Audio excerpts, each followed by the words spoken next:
You are lying in a narrow bed in a small room above a clock repairer's workshop. The ceiling slopes down on one side where the roof meets the floor below, coming in at a gentle angle that makes the room feel tucked in, like a space inside a wall. The plaster is old. It has a texture like the skin of a pear, slightly rough, catching what little light there is from the street outside the one small window. The window has a single pane, slightly wavy with age, distorting the view of the street lamp outside into a streak of gold. You have pulled the blanket up to your chin. It is a heavy blanket, wool, woven tight, with a faint smell of cedar from the chest where it was kept at the foot of the bed. The chest is dark wood, walnut perhaps, with a brass latch that clicks softly when it closes, a sound you heard earlier when you took the blanket out. The pillow is firm, stuffed with feathers that have been packed down by years of use, cradling your head with a slight give. It is cool against your cheek. Through the floorboards, or perhaps through the vent near the baseboard, you can see a line of lamplight. It is a warm color, amber, not bright, just enough to show where the door is at the bottom of the stairs. The rest of the room is dark. Your bag is on the chair in the corner. You did not unpack it completely. You are wide awake. Your body is keeping accurate time for a place you are not standing in anymore. That is all. There is nothing wrong with it.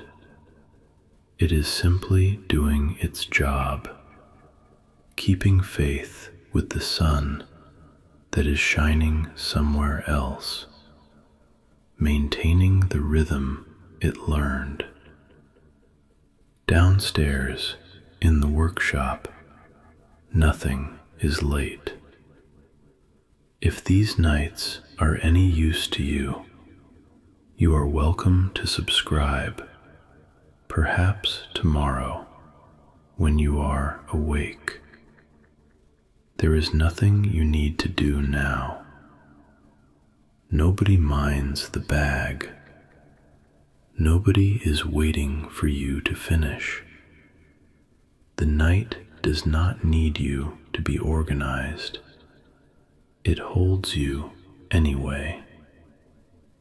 Downstairs, the repairer lifts the brass case off a mantel clock.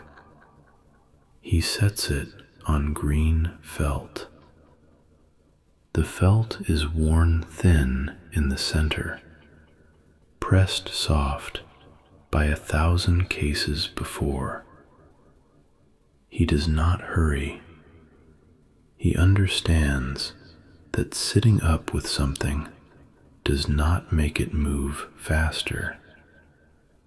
Some things cannot be rushed. He takes a pair of tweezers from a tin lid.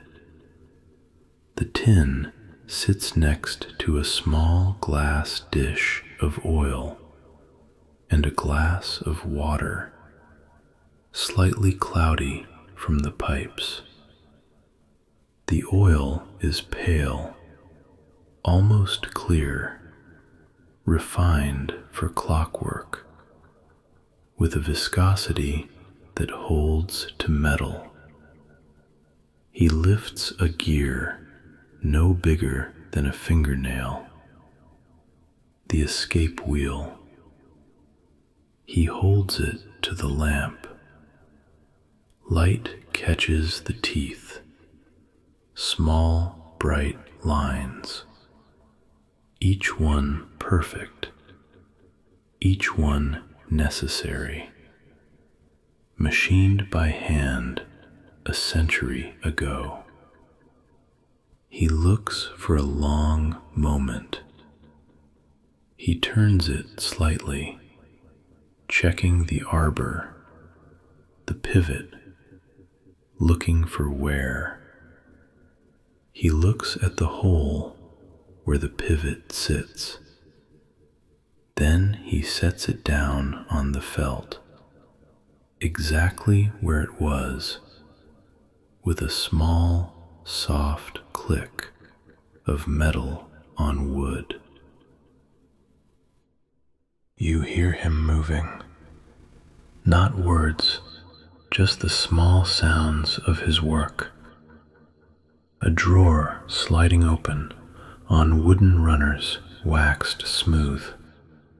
A screwdriver rolled a quarter turn under his finger.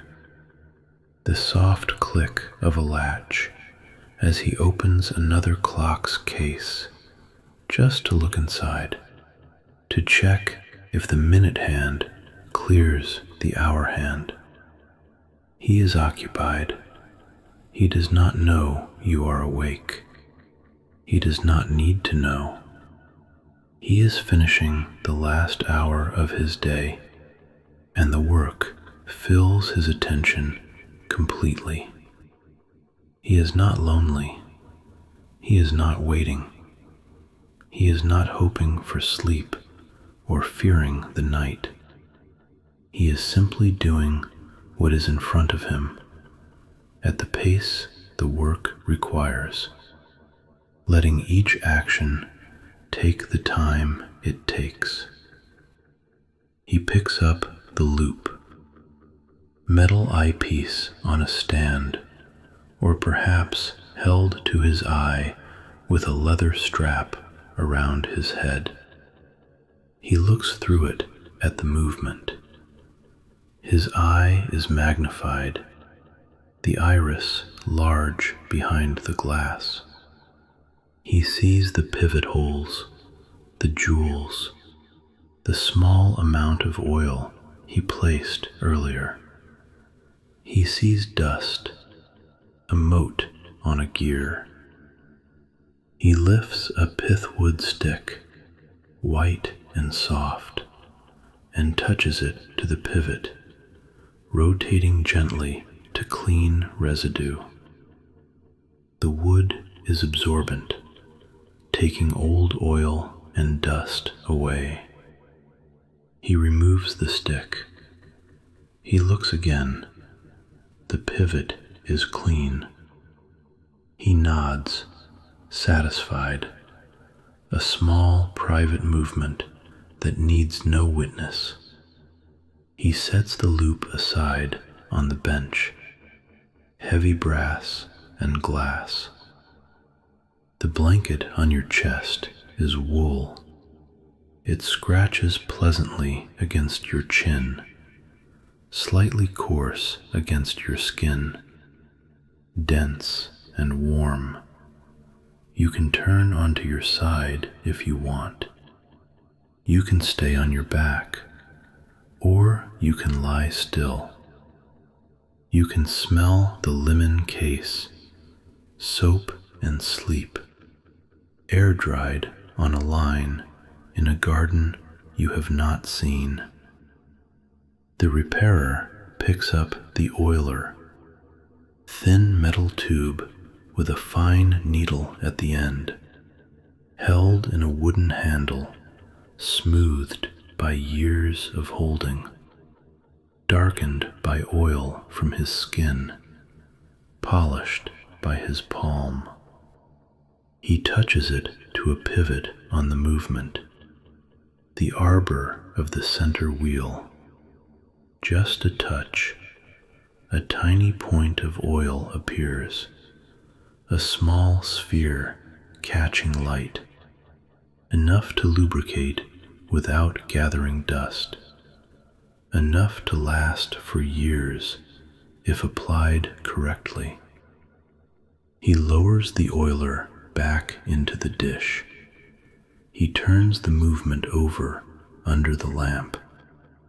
The brass is dull at the edges where his hands have held it for years, polished bright in the centers where fingers do not reach. He looks at the back plate. He traces a scratch with his thumb, a fine line across the maker's name.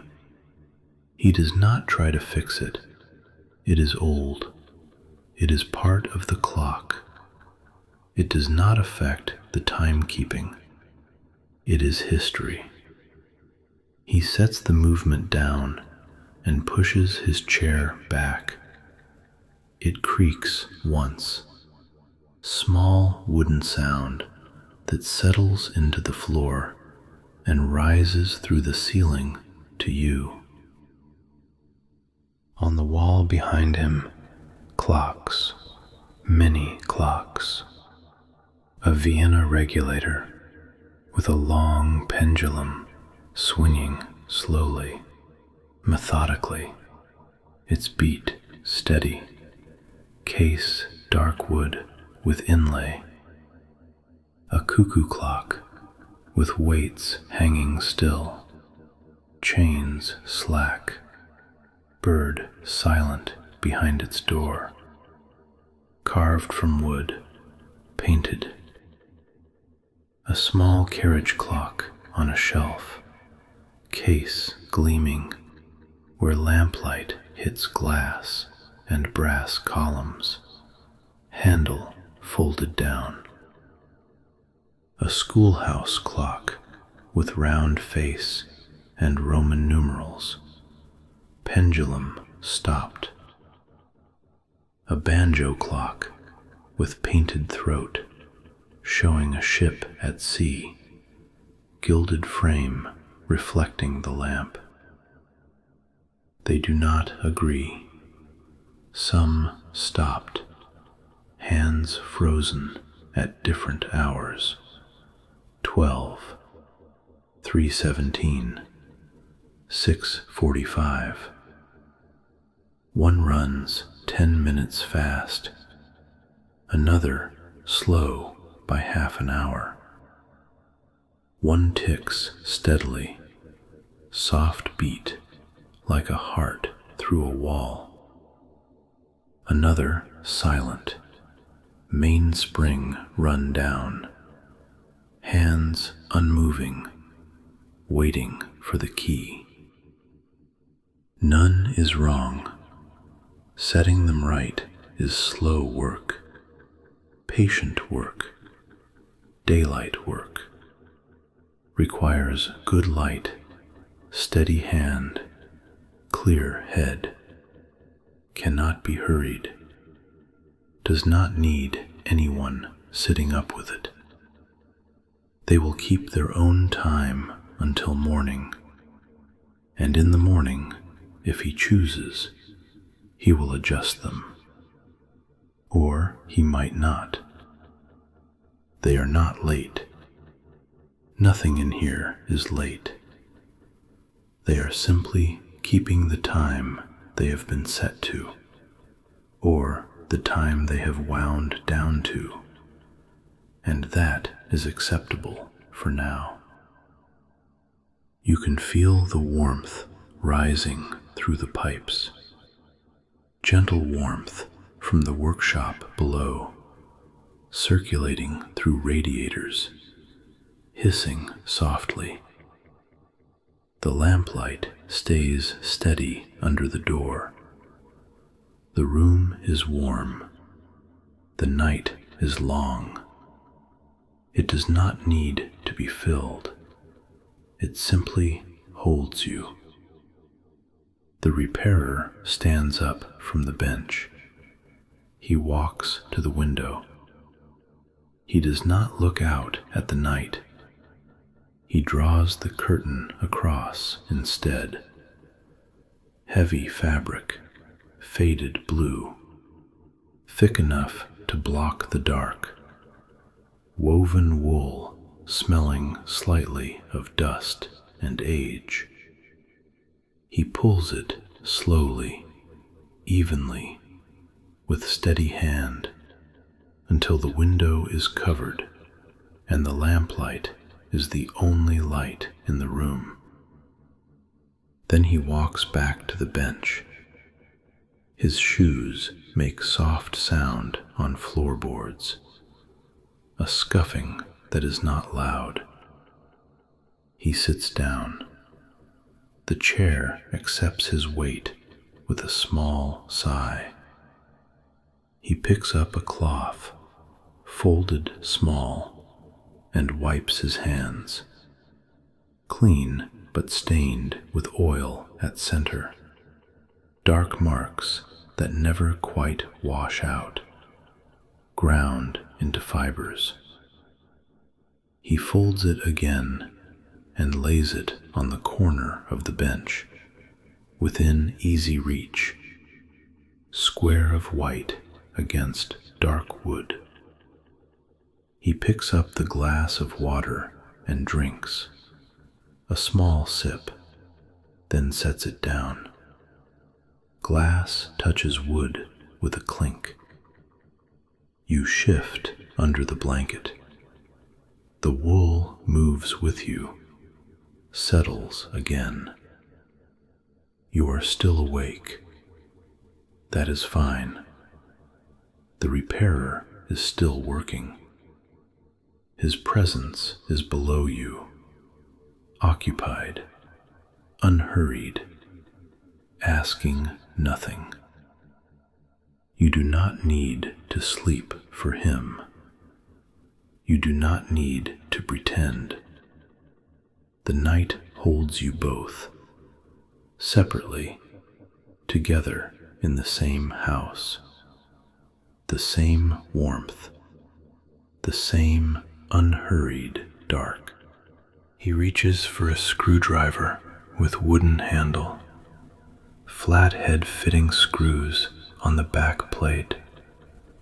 He turns a screw 1/4 turn, then he stops. He looks at the clock on the bench, not to read the time. He looks at the hands to see if they move freely, if they clear each other, if the motion is true, if there is wobble in the arbor. They are moving well. He nods, small movement to himself. He sets the screwdriver down in the tin lid next to the tweezers. The tin makes a small sound, a bright ping. He picks up the pendulum, long brass, with round bob at the end, polished to soft gleam. Not mirror bright, but satin, warm, heavy. He holds it by the spring, letting it hang straight, checking the suspension, the thin spring steel that holds it. He stops it with one finger, touching the bob gently. The motion dies out slowly.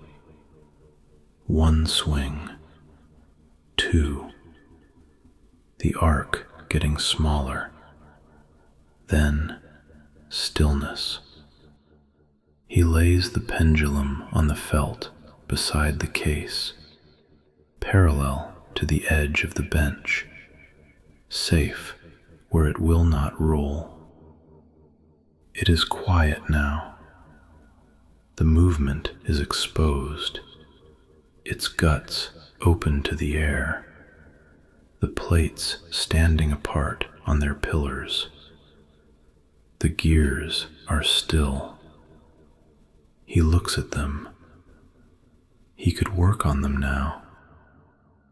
He could pick up the tweezers again, or the loop to magnify the pivot holes, or the staking set to close a worn hole. Instead, he rests his hands on the edge of the bench. He looks at the wall of clocks. He does not adjust them. He does not wind them. He does not correct them. He simply looks, taking inventory with his eyes, noting which ones tick and which ones rest. Then he looks away. He pushes a drawer shut, shallow drawer full of small parts, wheels, pallets, mainsprings coiled in paper sleeves, jewel settings in tiny boxes, screws in compartments, sorted by size. He pushes it closed with the heel of his hand. It slides smoothly on its runners until it clicks into place, a soft thud. He opens another drawer, a deeper one for larger tools. He takes out a cloth bag, drawstringed, fabric soft and worn, gray cotton. He opens the bag and removes a tool, a small staking set with brass punches and a steel block, and lays it on the bench. He does not use it. He just lays it there, ready for the morning or for the day after, whenever the work calls for it. He closes the bag, pulling the string tight. He puts it back in the drawer. He pushes the drawer shut. The sound is solid, final, wood on wood. The lamp is turned low, adjustable lamp, brass arm with green glass shade, focusing light into a circle, an eye of brightness on the bench. He reaches up and turns the knob. The flame sinks, or the filament dims, and the circle of light on the bench shrinks. It becomes a small pool, just enough to see the movement by. Warm island in the dark, like a campfire. The rest of the workshop falls into shadow. The clocks on the wall are shapes in the dark, silhouettes, their hands invisible. Some tick, some do not. The regulator swings, soft whisper of air moving. The cuckoo clock is silent. The banjo clock is still. It does not matter. They are keeping their own time. They are not broken. They are simply waiting for the slow, patient work of adjustment that comes with daylight, with morning coffee and fresh eyes. No one needs to sit up with them. No one needs to watch them. They will be there when it is time. They are not going anywhere.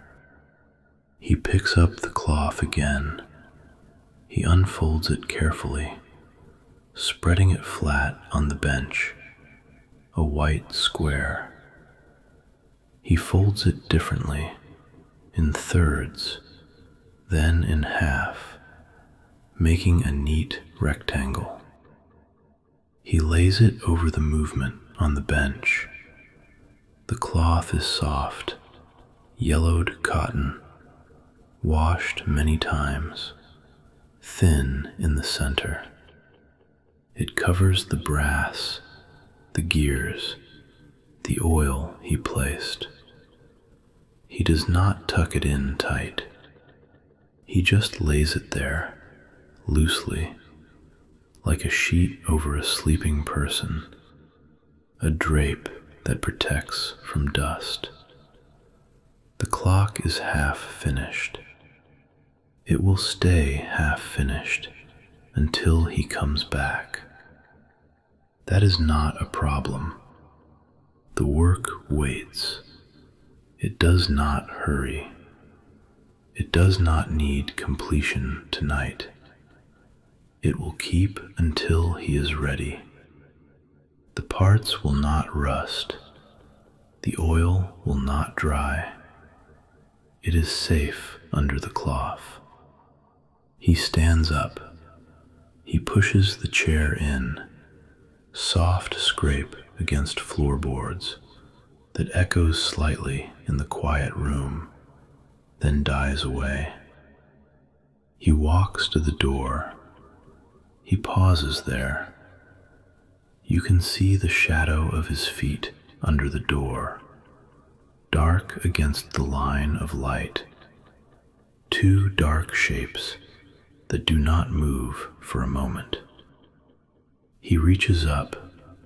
He turns the lamp down further. The light almost goes out, dimming to a glow, then to an ember. Then it steadies, very low, a presence more than a light, a small star in the dark. He leaves it that way, enough to find his way back if he needs to, not enough to work by. He opens the door. It opens quietly, well oiled, hinges making no sound, well maintained. He steps through. He closes it behind him. The latch clicks, small metal sound that seems to hang in the air for a moment, then fades into the silence of the house. Now it is quiet. The workshop is below you, settled. The clocks are in the dark. Some tick, some do not. The mantel clock under the cloth is still. The pendulum lies on the felt, motionless, waiting for its arc to begin again. The oil is in the pivot, waiting. The tweezers are in the tin lid. The screwdriver is beside them. The glass of water sits on the bench, half full. The drawers are shut. The curtains are drawn. The lamp is low. Nothing is moving down there that needs to be watched. Nothing is being fixed right now. Nothing is running down that needs winding. Nothing is late. Nothing is wrong. You are still in the narrow bed. The blanket is heavy on your chest, pressing down slightly, holding you in place with its weight. The pillow is cool against your cheek. You can turn onto your side if you want. You can stay on your back. You can listen to the silence or to the small sounds of the building settling. The wood contracting in the cool night. The pipes ticking as the heat expands them. The roof creaking as it adjusts to the temperature. You do not have to sleep. You do not have to do anything. The room above the workshop is warm. The night is long. It does not need to be filled. It simply is. It holds you without asking anything of you. It does not require your attention. The clocks downstairs will keep their own time until morning. Nobody is going to come down in the night and correct them. Nothing in there is late. The repairer has gone to his own rest, to his own bed, wherever that is. The bench is set for tomorrow, or for the day after, or whenever he comes back to it. The cloth covers the movement. The lamp is low. The night holds everything without urgency. You can let the blanket settle. Feel its weight on your chest. Wool, heavy, holding you down gently, pressing you into the mattress, into the narrow bed. The clocks are not counting the minutes for you. The repairer is not waiting for you to sleep. The night is simply the night, and you are here in it, and that is enough. You can stay here as long as you need. Nothing is required. Nothing is late. The dark is just the dark. The bed is warm. The workshop is quiet below.